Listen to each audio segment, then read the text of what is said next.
বিসমিল্লাহির রহমানির রহিম। আসসালামু আলাইকুম। ন্যাশনাল আইডিয়াল গার্লস কলেজ আয়োজিত এনআইজিসি হোম কলেজের পক্ষ থেকে সবাইকে স্বাগতম। আমি নাহিদ সুলতানা, সমাজবিজ্ঞান বিষয়ের প্রভাষক। প্রিয় শিক্ষার্থীরা, আমরা পাঠদান করছি সমাজবিজ্ঞানের প্রথম পত্রের 7ম অধ্যায় সামাজিকীকরণ বিষয় নিয়ে। আমরা বিগত কয়েকটি ক্লাসে ধারাবাহিকতায় আলোচনা করে যাচ্ছি। সেই ধারাবাহিকতায় আমাদের আজকের আলোচ্য বিষয় সামাজিকীকরণে পরিবর্তনশীল প্রতিষ্ঠানের ভূমিকা, অর্থাৎ সামাজিকীকরণ কাকে বলে, সামাজিকীকরণের প্রক্রিয়া সাথে তার মাধ্যমগুলো কিন্তু এর আগের ক্লাসগুলোতে আমরা আলোচনা করেছি, যেটা আমরা লাইভ ক্লাসেও পড়েছি। আজকে যে আলোচ্য বিষয়টা হচ্ছে পরিবর্তনশীল ভূমিকা। দেখো, সামাজিকীকরণ কিন্তু আমাদের একটা নিয়ম, একটা মূল্যবোধ বা সহযোগিতা, সহমর্মিতা, এর মধ্য দিয়ে কিন্তু একজন ব্যক্তির সাথে অথবা একজন গোষ্ঠীর সাথে, সমাজের সাথে এই নিয়মগুলোকে মেনে চলতে হয়। কিন্তু এই যে আধুনিকায়ন, বিশ্বায়ন, তথ্য যোগাযোগ প্রযুক্তির যে ধারা আমাদের আছে, বয়ে যাচ্ছে, সেই ধারাবাহিকতায় কিন্তু আমাদের এই যে নিয়মকানুনের ভিতরে কিছুটা পরিবর্তন এসেছে। অর্থাৎ সামাজিকীকরণ যে আমরা শিখছি, যে উপাদানগুলো ছিল সে উপাদানগুলোর কিন্তু পরিবর্তন এসেছে। অর্থাৎ যে ভূমিকাগুলো রাখত, আমাদের যে মাধ্যমগুলো কিন্তু এর আগে আমরা জেনেছি, সামাজিকীকরণের গুরুত্বপূর্ণ যে মাধ্যমগুলো এগুলো আমরা জেনেছি। তার যে প্রথম যে উপাদান ছিল সেটা ছিল হচ্ছে কি পরিবার। অর্থাৎ আমি এটাই বোঝাতে চাচ্ছি যে প্রত্যেকটা সামাজিকীকরণের যে উপাদানগুলো আছে আমাদের এই বর্তমান সমাজের আধুনিকায়নের, বিশ্বায়নের ফলে ভূমিকার কিছুটা পরিবর্তন এসেছে। অর্থাৎ প্রথমে যেভাবে পরিবার ছিল, এই আধুনিকায়নের জন্য বর্তমানে এটা পরিবর্তিত হচ্ছে। দেখো, আমি কয়েকটা পয়েন্ট কিন্তু এখানে লিখেছি যে সামাজিকীকরণে পরিবর্তনশীল প্রতিষ্ঠানের ভূমিকার ভিতরে প্রথমেই হচ্ছে পরিবার। শিক্ষার্থীরা দেখো, সামাজিকীকরণের আমাদের প্রথম মাধ্যম এবং গুরুত্বপূর্ণ মাধ্যমই কিন্তু কি পরিবার, এবং পরিবার থেকেই কিন্তু আমরা আসলে সামাজিকীকরণ শুরু করি। সামাজিকীকরণ কিভাবে করব, অর্থাৎ কীভাবে একজন সামাজিক মানুষে পরিণত হব, এটা কিন্তু সর্বপ্রথম আমরা পরিবার থেকেই শিখি।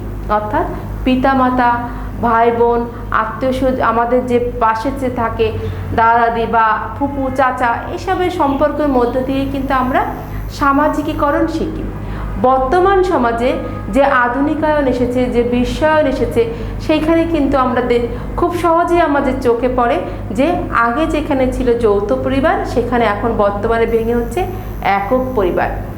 যৌথ পরিবারের মধ্য দিয়ে কিন্তু খুব সহজেই আমরা কিছু আদর্শ, কিছু মূল্যবোধ, সহযোগিতা, সহমর্মিতা বা অংশীদারিত্বমূলক যে বিষয়গুলো আমরা কিন্তু খুব সহজেই শিখতে পেরেছি।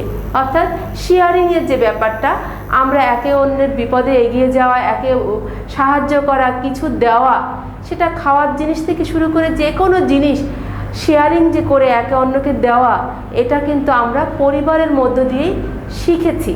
কিন্তু বর্তমান সমাজে আমরা যখনই একক পরিবার হচ্ছে, সেইখানে কিন্তু আমরা এই অংশীদারিত্ব না, ব্যক্তিকেন্দ্রিক শিখছি।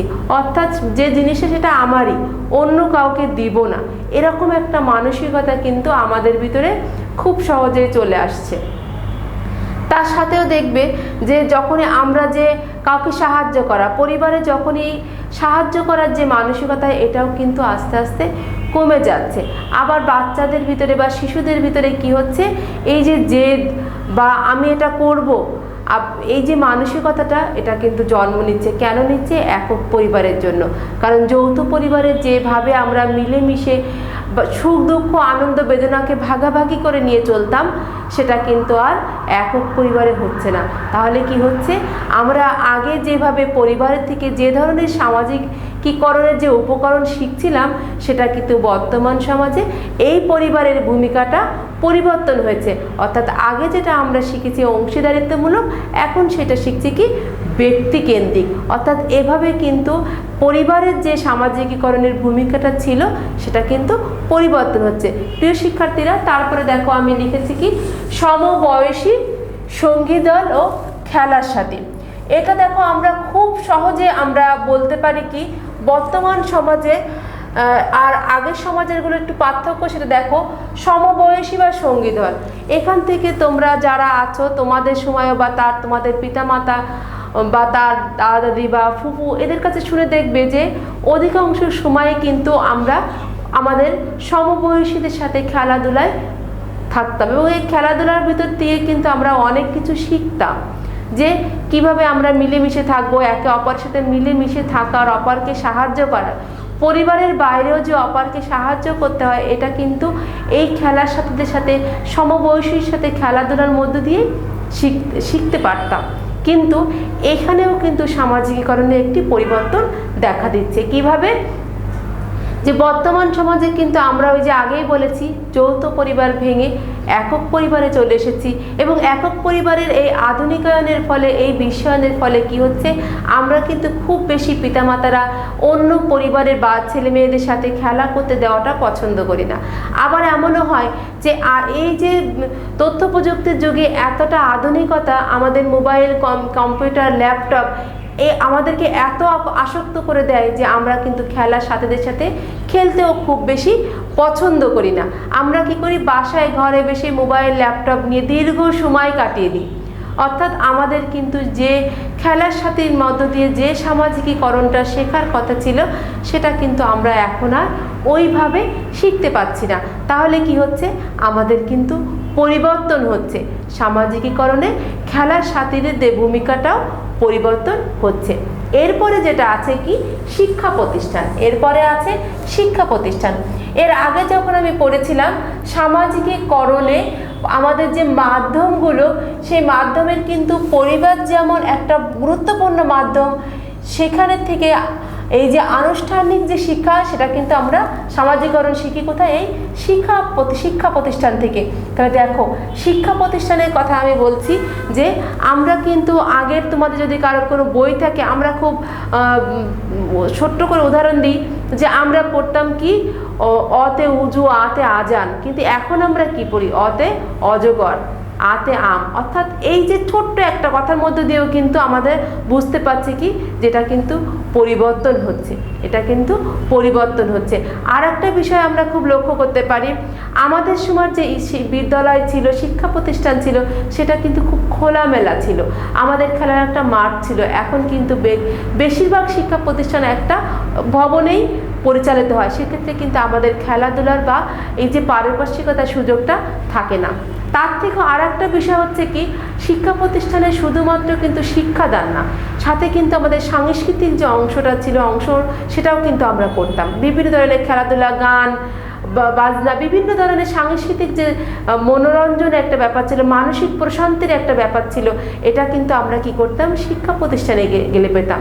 কিন্তু বর্তমান সমাজে এই বিশ্বায়নের যুগে এত বেশি শিক্ষার প্রতিযোগিতা, সেখানে কিন্তু আমরা আর বেশি এই সাংস্কৃতিকের ভিতরে যেতে পারছি না। বা এমনও শিক্ষা প্রতিষ্ঠান আছে যেখানে কোনো মাঠ নাই, সেখানে আমরা কিন্তু এই যে খেলাধুলাটা করতে পারছি না। অর্থাৎ শিক্ষা প্রতিষ্ঠানেও কিন্তু পরিবর্তন এসেছে। তার সাথে দেখো, খেয়াল করো, আমরা আগে যেভাবে পড়াশোনা করেছি, খুবই মানসিক একটা প্রশান্তি, আস্তে ধীরে পড়াশোনা, এখনকার পড়াশোনাটা কিন্তু প্রতিযোগিতামূলক, শিক্ষার থেকে বেশি কিন্তু প্রতিযোগিতা করতে হয়। সারাক্ষণই দেখা যায় প্রতিদিনই আমাদের কোনো না কোনো পরীক্ষা থেকেই থাকে। অর্থাৎ সেটা যে কোনো পরীক্ষা, সিটি হোক, এমটি হোক, বার্ষিক হোক, অর্ধবার্ষিক হোক, মানে পরীক্ষা একটা আমাদের আছে। এই যে পরীক্ষার চাপে কিন্তু আমাদের যে শিক্ষা প্রতিষ্ঠানের মধ্য দিয়ে যে সামাজিকীকরণটা আমাদের শেখার কথা ছিল, সেটা কিন্তু আমরা শিখছি না। এখন কিন্তু আমরা শিক্ষা প্রতিষ্ঠান থেকে শুধু প্রতিযোগিতামূলকভাবে শিক্ষাকে গ্রহণ করার জন্য খুবই তোড়পাড়, যে না এটা পড়তেই হবে, আমাকে ফার্স্ট হতেই হবে। অর্থাৎ সামাজিকীকরণে কিন্তু আমরা কি করেছি, শিক্ষা প্রতিষ্ঠানের ভিতরেও কিন্তু পরিবর্তন এসেছে। তারপরে যেটা আছে কি, ধর্মীয় প্রতিষ্ঠান। ধর্মীয় প্রতিষ্ঠান দেখো প্রিয় শিক্ষার্থীরা, ধর্মীয় প্রতিষ্ঠান আগে কিন্তু ছোটবেলায় আমরা কিন্তু মনে করতে পারবে, মোটামুটি যারা তোমরা পরিবারের সদস্যদের শুনবে, ছোটবেলায় আমরা আরবি বই নিয়ে খুব বেশি শুরু থেকেই শুরু করতাম আরবি বই পড়া। বর্তমান সমাজের প্রতিযোগিতায় টিকে থাকার ক্ষেত্রে এই নৈতিকতার জ্ঞানটাকে কিন্তু আমরা এই শিক্ষার ভিতরে চলে গিয়েছে। অর্থাৎ আমরা কিন্তু এই জ্ঞানটাও, নৈতিক যে জ্ঞানটা বা এটাও কিন্তু আমরা খুব বেশি চর্চা করতে পারছি না। আমরা প্রতিযুগের সাথে, শিক্ষার সাথে, সমাজের সাথে, আধুনিকায়নের সাথে, বিশ্বায়নের সাথে চলতে চলতে কি হচ্ছে, আমরা এই নৈতিকতার এই বিষয়টা, এই ধর্মীয় বিষয়টাও কিন্তু খুব বেশি আর অর্জন করতে পারছি না। সর্বশেষ যেটা আমি লিখেছি কি, গণমাধ্যম। দেখো গণমাধ্যম যেটা হচ্ছে, গণমাধ্যম দেখো আমরা যেটা পড়েছিলাম, টিভি হোক, আগে আমাদের সময় ছিল রেডিও, যেটা কিন্তু এখন আর খুব বেশি দেখা যায় না। অর্থাৎ দেখো এই যে টিভি বা পত্রিকা যেটাই আমরা বলি না কেন, এই ভিতরে কিন্তু এখন দেখবে যে আগের থেকে এখন একটু পার্থক্য। আমরা পেপার পত্রিকা খুললেই কি পাই, খুব বেশি শিক্ষণীয় বিষয়গুলো কিন্তু খুব বেশি পাওয়া যায় না। শুধু বেশিরভাগ ক্ষেত্রেই দেখা যায় যে না, আমরা অন্য কিছু শিখছি, সমাজের বিরোধিতা কিছু, কোথায় খুন রাহাজানি, অন্যায় অত্যাচার, এগুলো কিন্তু জানতে পারছি। আবার যদি বলি টিভি, এখানে কিন্তু দেখি আমরা প্রায় সময় যে শিক্ষণীয়, আগে যেমন ছিল টিভি খুললে আমরা শিক্ষণীয় অনেক কিছু পেতাম, বাচ্চাদের খেলার বাচ্চাদের শেখার অনুষ্ঠান অনেক ছিল, কিন্তু এখন কিন্তু না। এখন আমাদের সিরিয়াল, নাটক, যেটা আমাদের আসলে অনেক সময় দেখা যায় হিংসাত্মক একটা মনোভাবের সৃষ্টি করে। আগে যেখানে আমরা ছিল সহানুভূতিশীল, এখন কিন্তু সেটা আমরা খুব বেশি দেখতে পাই না। অর্থাৎ আধুনিকায়নের ফলে কিন্তু আমরা কি করছি, অনেকটা অন্যরকম একটা মানসিকতায় বা সামাজিকীকরণের যে শিক্ষার যে প্রক্রিয়ায় অনেকটা পরিবর্তন এসেছে। তাহলে আমরা কিন্তু আজকে যেটা শিখলাম কি, সামাজিকীকরণের পরিবর্তনশীল যে ভূমিকাগুলো, প্রতিষ্ঠানের যে ভূমিকা, এর সাথে আমি আর একটা বিষয়, সেটা হচ্ছে কি, আমাদের যে তথ্য প্রযুক্তি, আমরা কিছু ক্ষেত্রে বলছি যে না আমরা আসলে একটু পিছিয়ে যাচ্ছি, কিন্তু তথ্য প্রযুক্তি কিন্তু আমাদের জীবনটাকে অনেকটা সহজ করে দিয়েছে। যেমন যোগাযোগের ক্ষেত্রে সহজ করে দিয়েছে। যোগাযোগটা খুব আগে যেমন কোনো একটা দুঃসংবাদও যদি আমাদের দিতে হতো, অনেক সময় ধরে অপেক্ষা করতে হতো, এখন বর্তমান সমাজে কিন্তু সেটা আর করতে হয় না। খুব সহজে আমরা, বা যদি বলি যে আমরা কোনো সাহায্য করতে চাই, সেটা সাহায্যটাও কিন্তু খুব গতিশীল এখন। এর সাথে দেখা যায় মানুষকে কিন্তু গতিশীল করেছে, মানুষের জীবনটাকে গতিশীল করেছে। অর্থাৎ মানুষ কিন্তু এখন আর অতটা অবসর সময় পার করে না। এটাও একটা তথ্য প্রযুক্তির অন্যতম একটা প্রভাব আমাদের মধ্যে। তারপরে দেখা যায় দেখো কর্মক্ষেত্রে সৃষ্টি করেছে। অর্থাৎ কি, এই তথ্য যোগাযোগ কিন্তু অনেক মানুষের কি করেছে, অনেক কর্মসংস্থানের সুযোগ করে দিয়েছে। মানুষ কিন্তু বেকারের যে সমস্যাটা একটু হলেও কমেছে। সাথে আরও ছিল কি, কুসংস্কার কমেছে। আগের সমাজে মানুষ কিন্তু অনেক আধুনিকায়ন, অনেক কিছু জানতো না, কিন্তু বর্তমান সমাজে শিক্ষার সাথে, তথ্যের সাথে, তথ্য প্রযুক্তির সাথে কিন্তু অনেক কিছু জানতে পারছে, যেটা আগে আমরা মনে করতাম এটা করা উচিত না বা এটা ঠিক নয়, এটা কিন্তু আমরা এই তথ্য প্রযুক্তি বা আধুনিকায়নের মধ্য দিয়ে জানতে পারছি। এজন্যই বলা যাচ্ছে যে প্রিয় শিক্ষার্থীরা, শুধুমাত্র যে পরিবর্তনশীল সমাজে আমাদের নেতিবাচক বিষয় না, অনেক ক্ষেত্রে কিন্তু ইতিবাচক দিকও এসেছে। আজকের যে তোমাদের পাঠদান থেকে অনুশীলনমূলক একটা কাজ আমি দিয়েছি, দেখো সামাজিকীকরণের উপাদান হিসেবে পরিবারের পরিবর্তনশীল ভূমিকা আলোচনা করো। এটা তোমরা একদম ঘ নাম্বার 4 নম্বরের মতো লিখবে। অবশ্যই প্রথমে সামাজিকীকরণ কাকে বলে, সামাজিকীকরণের কিছু অংশ লিখে তারপর পরিবার লিখবে, তারপরে শেষের অংশ লিখবে, অর্থাৎ ধারাবাহিকতা মেনটেন করবে। প্রিয় শিক্ষার্থীরা, আজ এই পর্যন্তই। ভালো থাকো, সুস্থ থাকো, নিরাপদে থাকো, পাঠের সাথেই থাকো। আল্লাহ হাফেজ।